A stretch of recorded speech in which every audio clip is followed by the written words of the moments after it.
Assalamualaikum warahmatullahi wabarakatuh. Di sini saya Yuliana Hindika. Kali ini kita akan belajar mengenai globalisasi.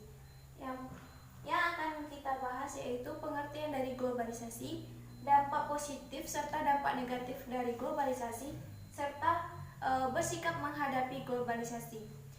Masuk ke materi yang pertama yaitu pengertian globalisasi. Globalisasi merupakan proses bersatunya kegiatan bangsa-bangsa yang ada di dunia dalam sistem yang mendunia.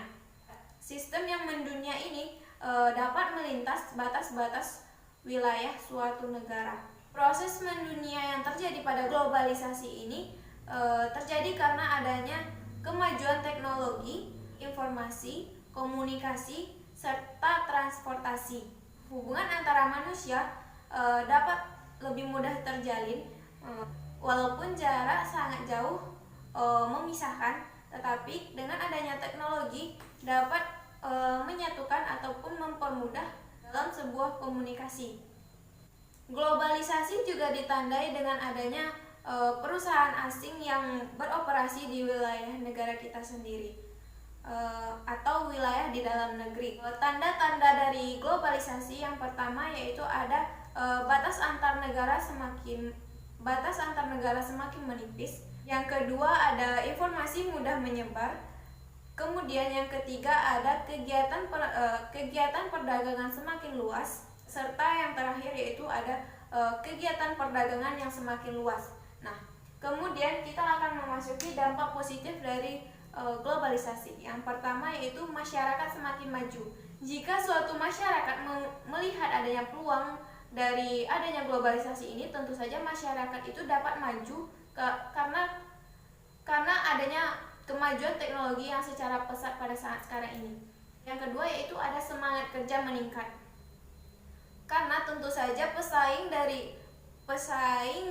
dalam dunia kerja tidak hanya dari orang dalam negeri kita saja, tetapi juga ada yang dari orang luar negeri. Sehingga semangat kerja akan meningkat. Kemudian yang ketiga ada ruang sosial semakin terbuka.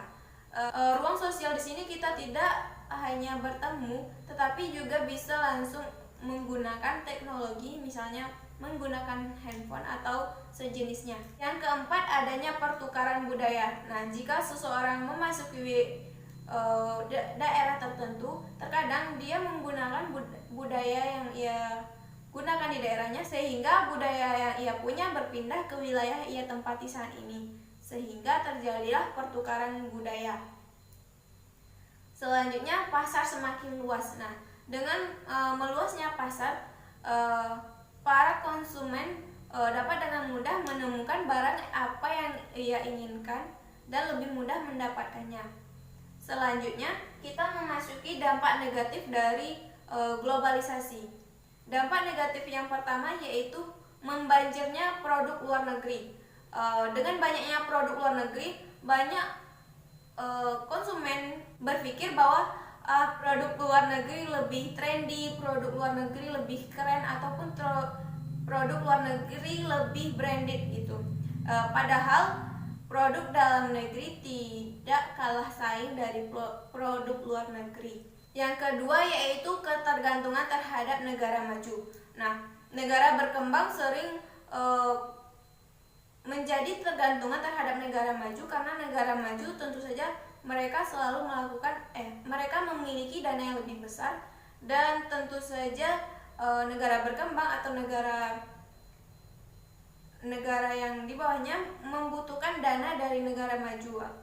Hal itu dapat menyebabkan ketergantungan terhadap negara maju. Yang ketiga yaitu lapangan kerja semakin sempit. Dengan tidak adanya batas suatu wilayah, sehingga orang yang dari negara lain yang memiliki skill lebih baik dari orang yang ada di dalam negeri ini, mengakibatkan banyak pekerjaan pekerja yang dari luar yang masuk ke dalam negeri, yang mengakibatkan orang di dalam negeri sendiri susah mencari pekerjaan. Yang keempat yaitu kerusakan lingkungan hidup. Dengan majunya teknologi, tentu saja banyak perusahaan-perusahaan ataupun pabrik yang mengolah barang sehingga mengabaikan kelestarian lingkungan yang dapat menyebabkan kerusakan lingkungan.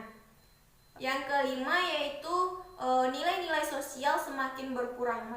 Orang-orang lebih mementingkan diri sendiri tanpa memikirkan orang lain sehingga kejahatan pun meningkat. Oleh karena itu dikatakan bahwa nilai-nilai sosial semakin berkurang. Kemudian yang terakhir yaitu ada bersikap menghadapi globalisasi. Sikap yang harus kita tunjukkan dalam menghadapi globalisasi ini yaitu kita tetap menerima atau melihat apa yang terjadi pada dunia, tetapi kita harus menyaringnya dengan nilai-nilai Pancasila yang dimiliki oleh Indonesia, sehingga ketika ada budaya lain yang masuk ke Indonesia, jika dirasa kurang cocok di budaya Indonesia, kita tidak perlu menggunakannya. Misalnya kita mencontoh budaya mabuk-mabukan yang dimiliki oleh wilayah lain, karena itu tidak sesuai dengan budaya Indonesia, sebaiknya kita tidak melakukan hal tersebut. Adapun menurut saya yang cocok kita tiru dari budaya luar yaitu misalnya Jepang, kedisiplinannya. Karena tingkat kedisiplinan masyarakat Indonesia masih sangat jauh dari kedisiplinan negara lain. Sekian materi mengenai globalisasi.